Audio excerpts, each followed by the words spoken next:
Breaking news नाज़रीन गिरामी, वही टमाटर जो हर किचन की ज़ीनत बने होते हैं आज एहतजाज की अलामत बन गए। अपोजिशन अराकिन ने महंगाई के खिलाफ ऐसा एहतजाज किया कि असम्बली मैदान जंग बन गई। इस तरीके से हम लोग यहाँ लाए हैं और अब असेंबली में ले जाकर हम स्पीकर साहब को दिखाएंगे। क्या ये आपकी गुड गवर्नेंस है? आपने गरीब का जीना महाल कर दिया। आपने जो गरीब शख्स जो था वो अपने सुई गैस और बिजली के बिलों से जो तंग था, आज वो रोटी से तंग है।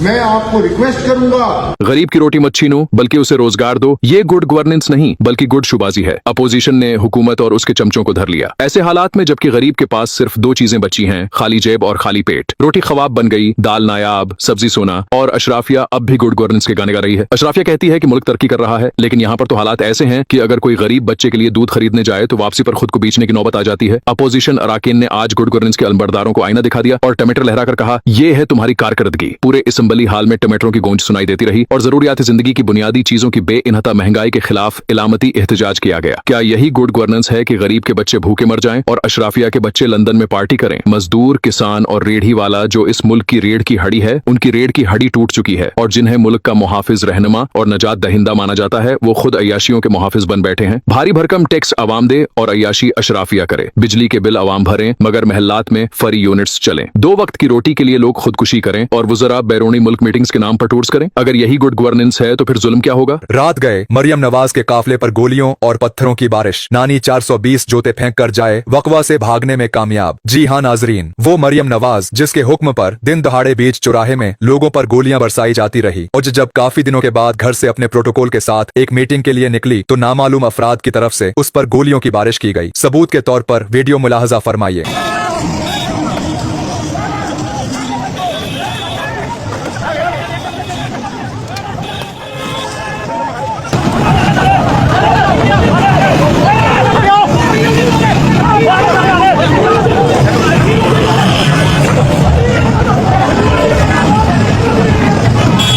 जी तो नाजरीन, जुल्म जब हद से गुजरता है तो जालिम खुद बर्बाद हो जाता है। एक तरफ एक सूबे का वजीर एली अवाम में बैठकर सुकून से चाय पी रहा है तो नाजरीन किराम, फील्ड मार्शल तो गया, बादशाहत में तब्दीली अब नागुज़ीर नजर आ रही है। अडियाला जेल के अंदर होने वाली वो मुलाकात जिसने सिर्फ इमरान खान को नहीं बल्कि पूरे सिस्टम को हिला कर रख दिया है। जी हाँ, पुलिस वालों का इमरान खान की बहनों की गाड़ी को सल्यूट करना और 4 घंटे की गैर मामूली मुलाकात इस बात का ऐलान है कि खेल अब बदलने जा रहा है। सीनियर सहाफी शाहीन सहबाई के मुताबिक ये निजाम और निजामुल्दीन दोनों हिल चुके हैं। एक दिन पकड़ लो, मार दो, रगड़ दो की पॉलिसी और अगले ही दिन सल्यूट और इज्जत अफजाई। ये तजाद साफ बता रहा है कि कहीं कोई बड़ी खराबी जन्म ले चुकी है। तज्जिया निगार मान रहे हैं कि असल खराबी नवंबर के उस नोटिफिकेशन के गिर्द है जो होना था या नहीं होना था। अगर सब ठीक है तो फिर अब तक नोटिफिकेशन क्यों नहीं आया? अगर कोई मसला नहीं तो फिर ताखिर की वजह क्या है? मिसालें वाज़े हैं। माजी में 4-4 महीने पहले भी नए चीफ की तैनाती या एक्सटेंशन का ऐलान कर दिया जाता था, मगर इस बार सकूत और खामोशी खुद एक तूफान की खबर दे रही है। अब सवाल उठता है कि नवाज शरीफ आखिर चाहते क्या है? क्या वो खुद वजीर आजम बनने का ख्वाब देख रहे हैं या फील्ड मार्शल को घर भेजकर किसी और जर्नील को लाना चाहते हैं? अगर ऐसा है तो क्या दूसरे जर्नीलों के सुसर और समधियों से डेल हो चुकी है या अभी लंदन जाकर प्राइवेट महफिलें लगानी बाकी हैं? और अगर लंदन जाना बाकी है तो सवाल ये भी है कि वो अब तक रुके क्यों बैठे हैं? क्या रोक दिया गया है? खबर ये भी है कि मरी के अंदर कुछ सख्त मुलाकातें हुई जहां नवाज शरीफ साहब को ठुड्डे भी पड़े, मगर फिलहाल क्राइम सीन ये कह रहा है कि बादशाह सलामत के दिन पूरे हो चुके हैं। अब की बार सिर्फ तब्दीली नहीं बल्कि एक खौफनाक हलचल पाकिस्तान की सियासत का नक्शा बदलने वाली है। नाजरीन, आपकी क्या राय है? क्या वाकई फील्ड मार्शल का जाना तय है? कमेंट्स में अपनी राय का इजहार जरूर करें। वीडियो को लाइक और शेयर करें।